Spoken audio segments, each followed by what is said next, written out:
saya juga bagian orang yang tolol terhadap dokumentasi gitu. Sampai hari ini aku hampir hanya memiliki dokumentasi yang sangat sedikit dari karya-karyaku.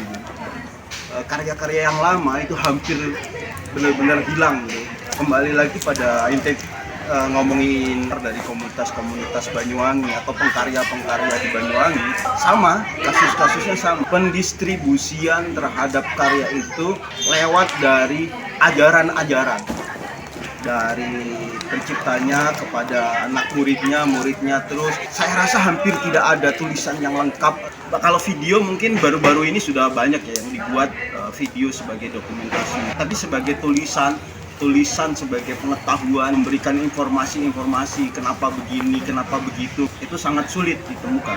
Bahkan aku sendiri melihat atau mencari kenapa Gandrung Sewu, dari Gandrung Sewu pertama sampai Gandrung kedua, untuk referensinya sendiri itu sulit. Hanya ada satu tulisan dari Budi Using yang menulis tentang Gandrung Sewu, itu pun dari sudut pandang jurnalistik, tidak dari sudut pandang pengkaryaan.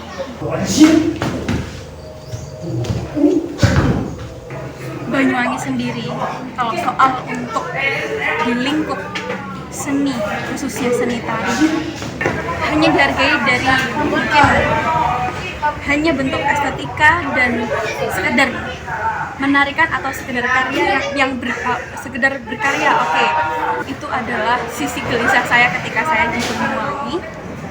Dan sebagai seseorang yang saya masih belajar menempatkan tubuh saya ketika di Banyuwangi soal berkarya, ada beberapa hal yang membuat seperti atas keteguhan saya yang mungkin termasuk baru di Banyuwangi, mungkin mereka menganggap hal baru itu akan mematahkan bahkan atau menghilangkan.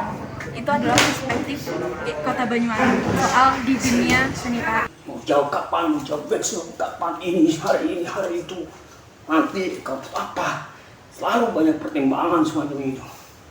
Ketika satu sistem kebudayaan sudah terbentuk, kemudian ada hal baru yang masuk, itu secara otomatis pasti dianggap menjadi pengganggu.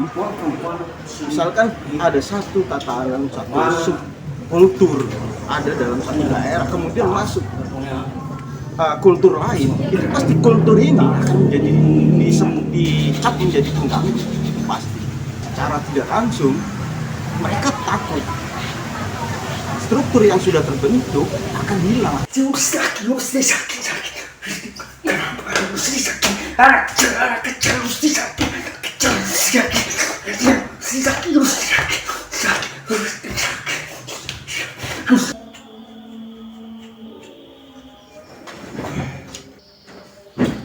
Banyuwangi lagi menggaungkan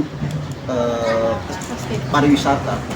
Kita lihat baru-baru ini terjadi pemerkosaan seorang anak perempuan di Pulau Merah. Baru-baru ini. Kenapa itu terjadi? Karena pemerintah dan kota tidak menyiapkan fasilitas.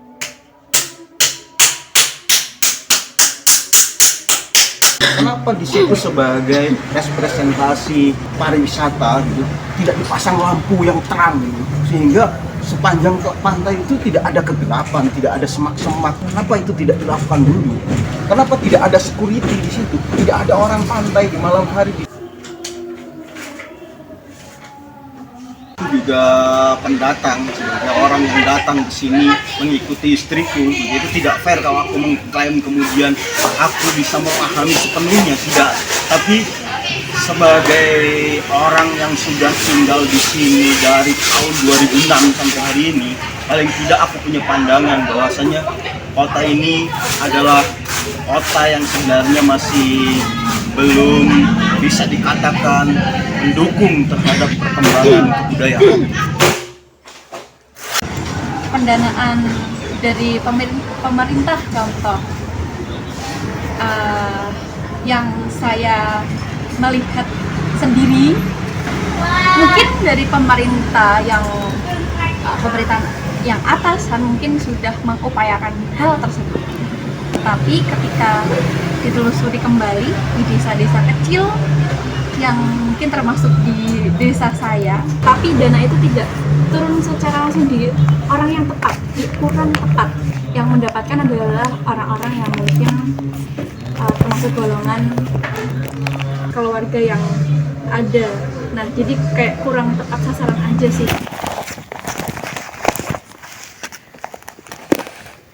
Publikasi festival-festival di Banyuwangi, saya bisa pastikan dan kita bisa sama-sama cross check bahwasanya seluruh foto-foto yang dipajang, penari-penari yang dipajang, mereka tidak dapat royalti. Oke, iya. Itu remeh sebenarnya. Seharusnya ada itu. Oke. Mereka dieksploitasi, fotonya dipajang di mana-mana gede, besar, tapi dia tidak mendapatkan royalti. Itu menurutku bagian dari hal-hal yang remeh, dari kesemena-menaan tata kota. Kota dan pemerintah butuh mereka hanya bergerak, menari, dijadikan alat untuk menimbulkan ekstensi kotanya, bahwasannya kotanya begini, kota gandum, kota begini, kota begini, kota begini.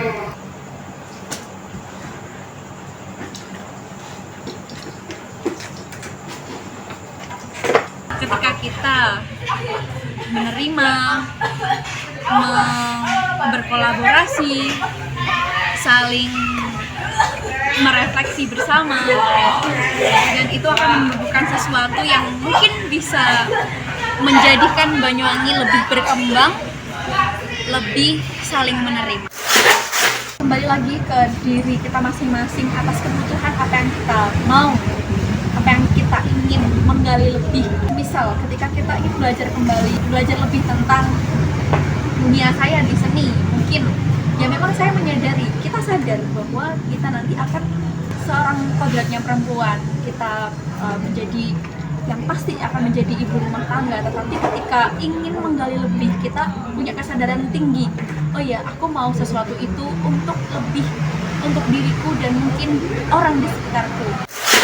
Arah pendidikan itu sangat penting bagi teman-teman atau komunitas tari terutama. Kita ngobrolin tentang bahwasanya tata kota, tata ruang, dan tata kebudayaan itu pasti dalam hal ini sangat berpengaruh terhadap kemajuan, baik itu kemajuan pengetahuan atau kemajuan kualitas kebudayaannya.